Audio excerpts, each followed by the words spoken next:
கோலி talk Kollywood news. இது கதிர்வேலனோட car. இது கதிர்வேலன் காதல் படத்தை பார்த்த உதயநிதி தன்னோட மகிழ்ச்சியை வெளிப்படுத்தும் விதமா இயக்குனர் எஸ் பிரபாகரனுக்கு கார் பரிசளிச்சிருக்காரு. இந்த கார் பரிசளிப்பை பிரபலமாக்கியவர் அஜித். வாலி படத்துல கதையை கேட்ட அஜித் எஸ்.ஜே. சூர்யாவுக்கு கார் ஒன்ன பரிசா கொடுத்தாரு. வாலி வெளியாவதுக்கு முன்னாடியே படத்தையும் எஸ்.ஜே. சூர்யாவோட திறமையும் கணிச்சு இந்த பரிசை அவர் கொடுத்தாரு. அதுக்கப்புறம் பலருக்கும் அவர் கார் பரிசளிச்சிருக்காரு.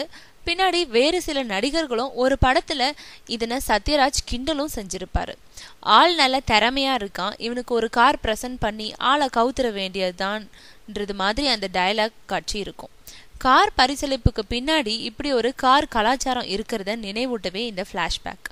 இது கதிர்வேலனோட காதல் நல்லா வந்திருக்கிறதுனால இயக்குனரை பாராட்டி டொயோட்டோ இனோவா காரை பரிசளிச்சிருக்காரு. இந்த பரிசை நான் எதிர்பார்க்கலன்னு பிரபாகரன் நெகிழ்ச்சியா சொல்லியிருக்காரு. ஆனா பிரபாகரனுக்கு கிடைச்சிருக்கும் நிஜமான பரிசு அது இல்ல. தன்னோட 3வது படத்தையும் அவர் ரெட் ஜெயண்ட்டுக்காகவே இயக்குறாரு.